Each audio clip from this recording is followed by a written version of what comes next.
comment se sortir d'une relation toxique. Le mot du coach avec Nancy Marcoux aujourd'hui. C'est un plaisir de vous retrouver. Suite à la capsule sur les narcissiques, on m'a demandé davantage de trucs ou de questionnements qu'on peut se poser lorsqu'on se retrouve dans des relations toxiques. Aujourd'hui, je vais aborder avec vous justement des questions à vous poser pour voir si vous êtes dans une relation toxique avec l'autre et peut-être même une relation toxique avec vous-même. Je m'explique. En fait, vous avez sûrement déjà entendu parler du triangle de Karman dans lequel on est victime, sauveur, persécuteur, versus le triangle dynamique où on devient le créateur, qu'on devient le challenger, qu'on devient le coach. Et c'est de cet aspect-là que je vais vous apporter aujourd'hui. Parce que les relations toxiques, souvent c'est dans les traits de personnalité, dans l'environnement, dans ce qui va être présent. L'un et l'autre ne s'écoutent pas dans leurs besoins. Et ça crée des relations toxiques. Est-ce que vous êtes quelqu'un qui est toxique pour une autre personne? Sûrement. Et c'est ça aussi qui est important de se positionner, de regarder. Et c'est les questions que je vais vous apporter aujourd'hui. Si vous restez jusqu'à la fin, vous allez avoir des petites questions qui vont vraiment vous aider à vous challenger, à savoir dans quelle posture vous êtes, quel chapeau, quel costume d'acteur vous portez. Est-ce que dans vos relations, vous êtes dans le triangle dramatique, le triangle de Karman, qui est vraiment de créer des relations toxiques? Ou vous arrivez à vous en sortir de plus en plus pour être dans le triangle dynamique, pour avoir des relations vertueuses, des relations dynamisantes, des relations enrichissantes. Donc, pour ça, je vous ai préparé un petit PowerPoint juste pour le mettre visuel. Et c'est ce que je vous parlais. En fait, on va être ici dans le triangle de Karman où on va être la victime. On va subir, s'apitoyer, se plaindre. Le persécuteur, ça va être une posture, ça va être quelqu'un qui va être plus dans ironiser, dévaloriser, critiquer l'identité d'une personne. Et lorsqu'on ne parle pas d'une critique constructive pour se challenger, non, non, non. On parle vraiment de cette dévalorisation de l'identité personnelle. C'est pas d'emmener à dire à une personne, le travail n'a pas été bien fait dans les tâches. Non, non, non. On revient à dévaloriser l'identité de quelqu'un. Donc, ça, c'est le persécuteur. Et on a le sauveur, que vous voyez vraiment ici, qui ne peut s'empêcher d'aider. Effectivement, lorsqu'on se retrouve dans des relations toxiques, eh bien, on va s'habiller d'un de ces rôles. Et je dis oui, s'habiller, c'est qu'en fait, on va porter le costume, soit de la victime, du persécuteur et du sauveur. Et dites-vous bien que s'il y a une victime, il y a un persécuteur, il y a un sauveur, en fait, lorsque quelqu'un, mais c'est pas de ma faute, c'est la faute de l'autre, c'est à cause du persécuteur, mais s'il y a un persécuteur, il y a une victime. Donc, c'est de la relation qui est ensemble qui va faire que ça va être toxique. C'est pour ça qu'on appelle ça dramatique. Ce qui est important de voir, c'est de vous observer. Êtes-vous une victime? Est-ce que vous vous sentez victime des autres? Victime de vous-même peut-être? Et c'est sûr que si vous êtes dans une posture de victime, vous allez être persécuteur et sauveur parce qu'on va jouer les trois rôles dans ce triangle-là. Effectivement, on va jouer les trois rôles et parfois c'est dur de dire je suis persécuteur. C'est dur de s'avouer avec authenticité qu'on porte parfois ces vêtements-là du persécuteur ou du sauveur. Donc, la victime, c'est quelqu'un dans ce rôle-là, parce que c'est pas à 100% du temps, on voit bien, c'est vraiment, on va s'habiller de ce rôle-là, où à ce moment, ce ne sera pas de notre faute, ça va être la faute de l'autre. Donc, la victime va se déresponsabiliser. Elle ne prend pas sa part de responsabilité. La victime également ne connaît pas ses besoins. Donc, elle va attendre que les autres comblent ses besoins et le fassent pour elle. Et c'est là que le sauveur va venir jouer son rôle, va porter les habits. Parce que le sauveur, il peut pas s'empêcher d'aider. Et le sauveur, lui, il connaît le besoin des autres. Pour lui, il sait c'est quoi que l'autre a besoin. Tellement qu'il ne va pas vérifier si l'autre a besoin de cela. En fait, il va même lui donner les solutions, les réponses. Il va faire pour lui. L'adage de dire je vais montrer à pêcher pour que la personne soit autonome, le sauveur ne connaît pas parce que le sauveur apporte le poisson. Le sauveur va pêcher pour la victime afin, consciemment bien sûr, que la victime reste victime. Et le persécuteur, comme je le dis, va critiquer, ironiser, dévaloriser. Et lorsqu'on est dans des relations toxiques, c'est ces rôles-là qu'on joue. Parce qu'on ne connaît pas les besoins. Comme le sauveur connaît tous les besoins de la victime ne connaît pas ses besoins, et le persécuteur, lui, il n'y a que ses besoins à lui qui sont importants, il va nier les besoins des autres. Ça aussi, c'est important d'avoir cette nuance-là. Donc, le persécuteur, c'est ses besoins qui sont importants, il va nier le besoin des autres. Le sauveur, il connaît tous les besoins de tout le monde, il va être capable de les dire, et la victime ne connaît pas ses besoins. Donc, c'est vraiment des clés pour vous sortir de ce triangle de karma. Et de voir peut-être que vous avez des relations avec des gens parce qu'ils sont dans une posture victime et que ça vous mine, vous essayez d'être le challenger, mais ça ne fonctionne pas et la personne vous remet dans une posture victime. Parce que vous décidez d'être dans cette posture-là victime. Et c'est ça qui est important, c'est vous avez votre choix d'être dans cette relation. Vous avez le choix de sortir et de venir dans un triangle dynamique et vertueux. C'est pas parce que la personne est dans un mode sauveur que vous devez être dans un mode victime. Non, soyez créatif et vous allez voir que ça va dynamiser la relation. Ça va emmener la relation dans une autre posture, dans un autre, je veux dire, dans une autre pièce de cinéma, si on veut dire. Donc, on peut voir ici que la victime peut devenir créatif, donc peut devenir le créateur. Le persécuteur peut devenir un challenger. Le sauveur peut devenir un coach. Et pour ça, afin de se transformer, que le triangle de Karman se transforme, c'est important de reconnaître des éléments. Donc, si vous croyez que vous êtes victime, si vous croyez que vous ne l'êtes pas, eh bien, observez-vous, parce qu'on est tous à un moment dans notre vie victime. On se sent dans cette posture-là. Ça ne veut pas dire qu'on est 100% du temps, mais prenez cette authenticité, ce courage de vous regarder. Et lorsque vous êtes dans cet état-là, que vous vous plaignez, que c'est la faute de votre voisine, que le voisin trop fait de bruit, que c'est la faute de votre conjoint, la faute de vos enfants. En fait, lorsque vous êtes dans cet apitoiement-là de votre sort, de vous plaindre, eh bien, posez-vous des questions. Quels sont mes bénéfices secondaires à me comporter en victime? Et oui, il y a des bénéfices secondaires. Que ferais-je si on s'occupait plus de moi? Ah, parce que la victime a besoin qu'on s'occupe d'elle. Vous savez, elle se déresponsabilise.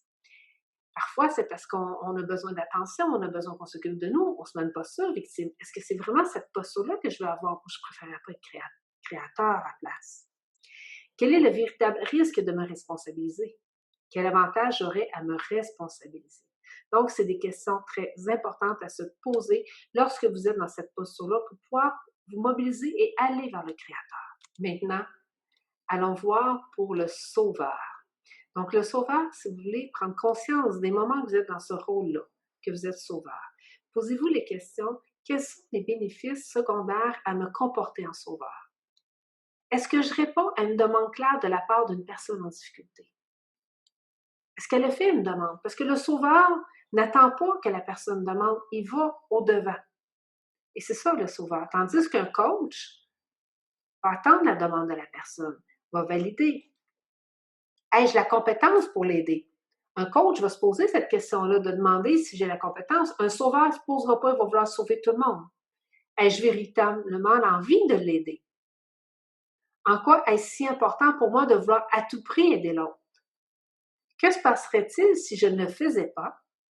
Qu'est-ce qui me fait peur et que je cherche à sauver en moi pour vouloir absolument m'occuper des autres? Existerait-il un autre moyen pour nourrir mon ego? Parce qu'effectivement, ça nourrit l'ego du sauveur. Donc, c'est des questions très pertinentes à vous poser. Maintenant, on va se diriger vers le persécuteur. Quels sont mes bénéfices secondaires à me comporter en persécuteur? Que réveillent en moi les reproches que je fais aux autres? Oui, parce que ça active des éléments à l'intérieur de vous. Qu'est-ce que je n'ai pas encore solutionné dans ma vie? Qu'est-ce que je m'interdis? En quoi est-ce important pour moi d'être parfait? La perfection existe-t-elle et à quel prix? Que se passerait-il si je n'étais pas parfait ou parfait? Donc, on voit ici que le persécuteur souvent veut contrôler, veut maintenir tout dans une perfection, dans une ordre que lui a décidé. Donc, et c'est les questions à se poser pour vraiment, vous, comme je vous dis, vous sortir de ces relations toxiques. Parce que toute relation toxique que vous vivez, c'est sûr et certain que vous vivez dans un de ces trois rôles-là. Et que l'autre personne aussi. Donc, victime, persécuteur, sauveur, on va passer par les trois. Et là, comment se sortir du rôle de victime? Eh bien, pour devenir le créateur, le créatif, eh bien, cessez d'attendre que les autres agissent à votre place. Si vous êtes quelqu'un qui attendait toujours que l'autre le fasse pour vous, cessez, c'est un rôle de victime. Mettez-vous le chapeau du créateur. Cessez de croire que les autres vont changer et que tous vos problèmes vont se régler. Un peu de celui qui attend le chevalier qui va venir tout régler, la baguette magique. Ça, c'est une posture de sauveur. Soyez créatif et commencez par le changement en vous. Puis avec persévérance, vous allez être capable de prendre certains risques. Vous allez être en mesure de confronter et de prendre vos responsabilités. Et pour faciliter ce chemin-là vers plus de grande liberté, eh bien, faites-vous accompagner. Parce que dans des postures de victime, ça peut être très difficile de sortir, surtout si on a vécu des traumatismes très profonds. Ça demande de l'accompagnement. Ne restez pas seul. Allez vous chercher un vrai professionnel qui va pouvoir vous accompagner pour ça. J'ai eu plusieurs personnes que j'accompagne depuis plus de 30 ans. Et c'est des éléments que des fois, ça peut être confrontant. Il y a même des gens que je ne peux pas accompagner parce que dans la posture de victime, c'est vraiment tellement ancré qu'ils ont besoin de psychothérapie, ils ont besoin d'un autre type d'accompagnement. Parce que le challenger, dans cette posture-là, pour une victime, c'est très confrontant. Et ça doit commencer à petite dose. Donc, faites-vous accompagner selon votre rythme, selon d'où ce que vous êtes rendu. C'est très important. Et vous allez voir, plus vous allez travailler à l'intérieur de vous, sur vos postures que vous prenez du triangle dramatique ou du triangle dynamique vertueux, vos relations vont être de plus en plus harmonieuses. Il va y avoir beaucoup moins de relations toxiques parce que vous allez être créatif, coach et challenger. Vous ne resterez pas dans cette posture-là, ici. Justement, comment sortir du rôle de sauveur? Eh bien, c'est commencer par demander si l'autre a besoin d'aide.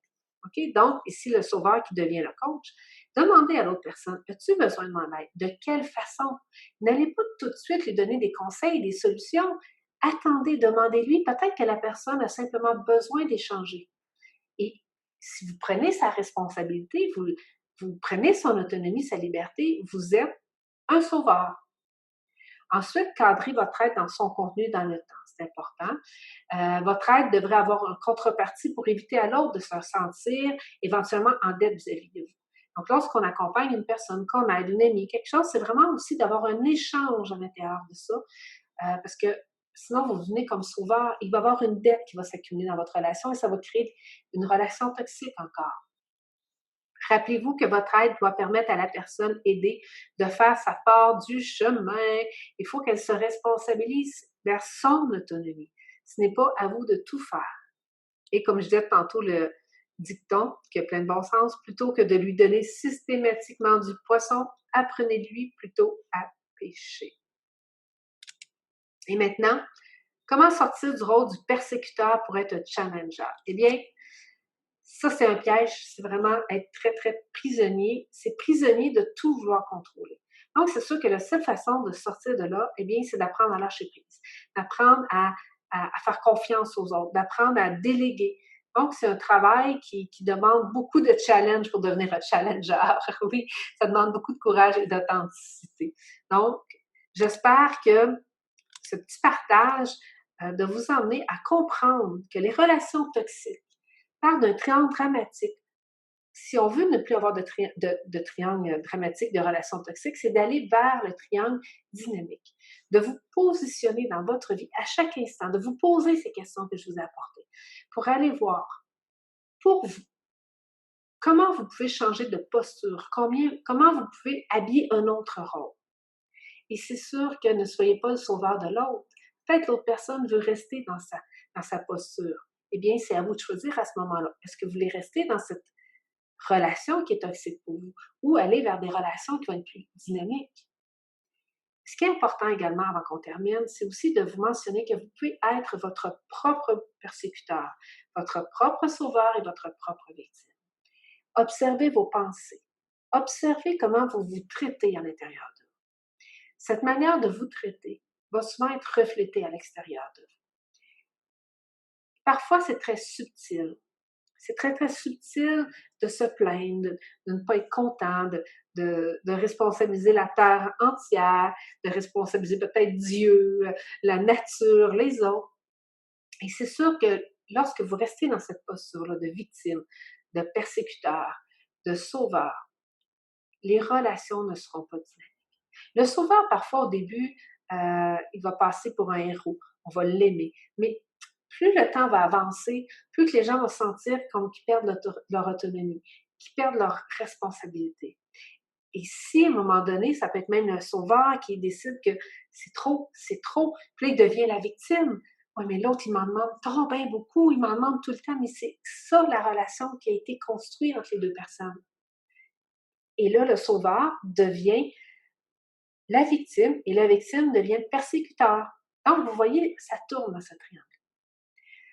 C'est ce que je voulais vous apporter. Comment sortir d'une relation toxique? Eh bien, observez-vous dans ces triangles du karma, dramatique ou vertueux, dynamique. Laissez-moi vos commentaires. Dites-moi comment ces questions-là ont été importantes pour vous. C'est pour ça que je vous ai fait le PowerPoint, en fait, pour que vous puissiez les prendre en photo, les prendre en note, mettre sur pause, parce que c'est des questions qui sont percutantes, qui sont vraiment intéressantes pour vous sortir de ces relations toxiques. Merci. Et aidez-moi, partagez pour en fait que j'aie de plus en plus de gens sur ma chaîne YouTube, parce que c'est un plaisir pour moi de partager avec vous. Et écrivez-moi aussi avant de terminer les sujets que vous aimeriez que j'aborde. Bye!